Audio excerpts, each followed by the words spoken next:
Rapaziada, enfim, uma notícia boa para o Flamengo. Felipe Luiz confirma a volta de Pedro para abril. Se liga só no que o comandante do Flamengo disse sobre Pedro e sobre o jogo contra o Internacional. Se liga. Grande adversário, que não veio para empatar. O Inter veio para vencer o jogo. E veio para tentar tirar a bola do Flamengo e ser protagonista. E sair jogando, mas não conseguiram. E a gente conseguiu colocar o Inter defendendo em bloco baixo, na área deles, e ter que se fechar. Isso é mérito do jogo de hoje, desses jogadores. Tivemos a chance de fazer, não fizemos, porém, o futebol é assim mesmo. E sobre a criação, como eu falei, tem outras formas de conseguir fazer o time ter essa criação. Aliás, hoje não foi um problema porque criamos chances de gol. Felipe, Raíza Simplício aqui da Gol Brasil e da revista Placar. Você falou sobre o Flamengo ter realmente criou várias oportunidades hoje e acabou não conseguindo fazer os gols. Você citou também algumas coisas que tem que melhorar e etc. Essa questão da pontaria seria algo que o Flamengo precisa melhorar? Durante o Campeonato Carioca também o Flamengo teve muito volume de jogo e em alguns jogos não conseguiu converter. E rapidinho, Rodrigo, não me mata, mas é só para entender se você conta com o Pedro já nesse mês de abril, no final do mês, por exemplo, como é que tá essa situação? Que dia é hoje? Março ou abril? 29 de março. 29 de março? Não, sim. Pedro, contamos com o Pedro em abril. Se nada acontecer fora do previsto, né? Porque ele está na fase aí final da recuperação dele, esperamos ter o Pedro em campo ainda em abril. E sobre a pontaria, assim, obviamente que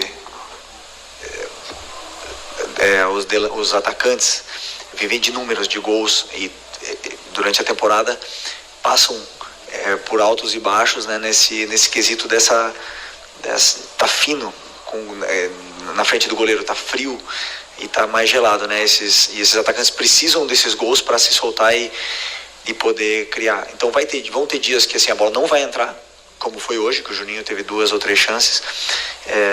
O Wallace também teve 2 chances, se eu não me engano. Não lembro se o Bruno teve alguma, mas eles vão ter chances e vão ter dias que eles vão converter até as mais difíceis e vão ter dias que as fáceis não vão entrar. Isso é totalmente do futebol. E claro que depois os números, cada atacante tem o seu. Tem atacante que acaba o ano com 50 gols e tem atacante que acaba o ano com 12, ou com 10 ou com 5. Então isso é muito natural dos jogadores de frente, e o que eu como treinador posso fazer é, como eu sempre falo, levar eles até essa zona, tentar com que eles tenham essas oportunidades de gol e convertam, né? E dar treino para eles e soluções para eles poderem melhorar a pontaria, mas não me preocupa. Felipe, boa noite. Natália, Rádio Roquete Pinto e também Damas do Esporte. A gente viu o Wallace entrando, né, no segundo tempo, dando muita movimentação de jogo, né? Ele teve ali oportunidades até mesmo de ampliar o placar. Ele é um jogador jovem que veio da base, você vem utilizando ele, acabou sendo o artilheiro do Flamengo no Campeonato Carioca. Eu queria saber como você enxerga o potencial dele, o futuro dele dentro dessa temporada. O Wallace é um jogador que tem muita ambição, tem muita vontade de vencer, e quando ele entra no campo a gente nota isso, né? Ele faz até mais do que às vezes a gente pede. Conheço muito bem ele, vem melhorando muito, vem treinando muito bem, e me dá confiança nos treinos de que eu posso contar com ele, e hoje demonstrou isso, que ele é um jogador importante no plantel, né? Aqui mais uma peça de ataque que nós temos e que o Flamengo fabricou. Então conto com ele, um jogador importante para mim, e se não tiver minutos aqui vai ter minutos no sub-20, porque ele precisa continuar se desenvolvendo, mas por exemplo, quando na falta dos atacantes, é um jogador confiável e perigoso na parte ofensiva. Cara, esse Wallace, ele é muito bom, por 4 gols no Carioca, né? Não é qualquer moleque que entra e faz 4 gols no Campeonato Carioca, né?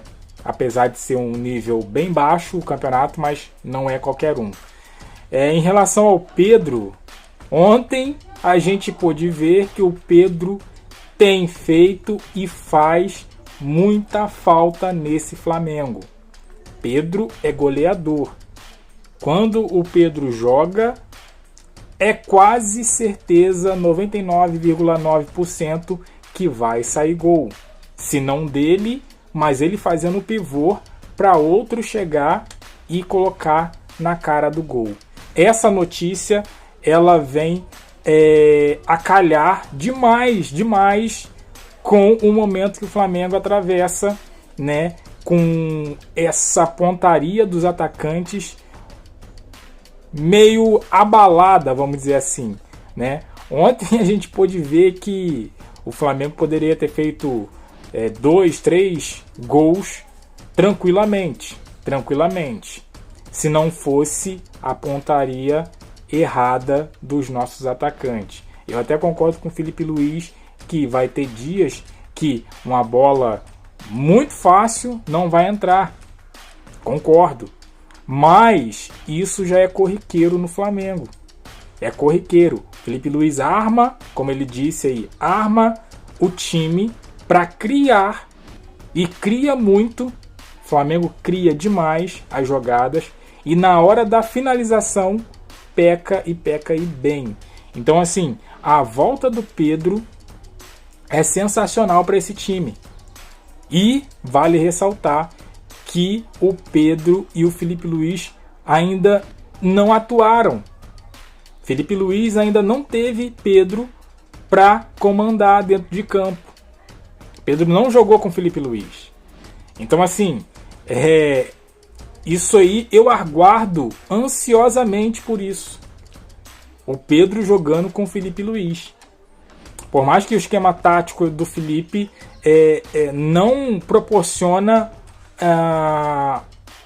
para o Pedro, vamos dizer assim, não é proporcional para o Pedro, mas eu estou muito ansioso para ver o Pedro estrear com o Felipe Luiz, ainda mais com essa deficiência de finalização dos atacantes.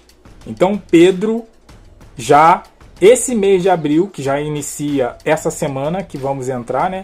A partir de terça-feira já se inicia o mês de abril e é uma notícia espetacular para toda a nação. Pedro de volta é magnífico para o Flamengo, que tem essa deficiência aí de ataque.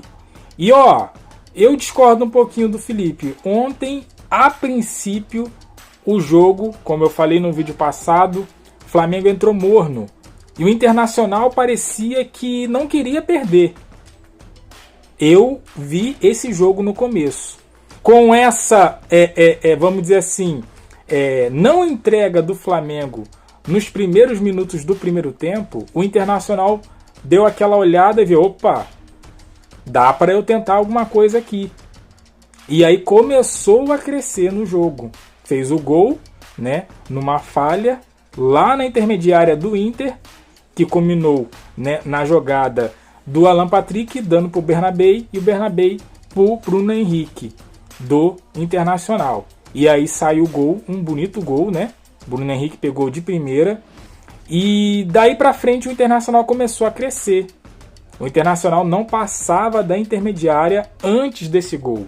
O Flamengo controlava as ações. Então assim, eu não vi, pelo menos nos primeiros minutos, o Internacional querendo ganhar. É lógico que um time como o Internacional, que é postulante ao título, vai querer sempre ganhar os seus jogos, seja com quem for. Como o Flamengo, postulante ao título, vai jogar os seus jogos, seja com quem for, para ganhar. Porém, o Internacional, eu achei que nos primeiros minutos não entrou para ganhar. Entrou para ter um empate, numa bola, de repente fazer um gol e se segurar. Mas aí ele se achou confortável para atacar e aí começou a atacar, começou a jogar a partir do gol. Posso estar errado na minha visão, mas é o que eu vi no primeiro tempo. No segundo tempo o Flamengo volta melhor, né, sem modificação. A princípio eu achei que Felipe Luiz deveria ter mudado, mas o Flamengo melhorou, principalmente depois das mexidas, entrando Cebolinha e Plata. E aí o Flamengo foi superior ao Internacional boa parte do segundo tempo e não converteu. E a gente volta no assunto do Pedro. Pedro vai ser um excelente reforço para o Flamengo a partir de abril. O que você acha da volta de Pedro? O que você achou desse jogo de ontem? Deixe seu comentário, deixe aquele like, se inscreva, compartilha. E eu fico por aqui, até a próxima. Valeu!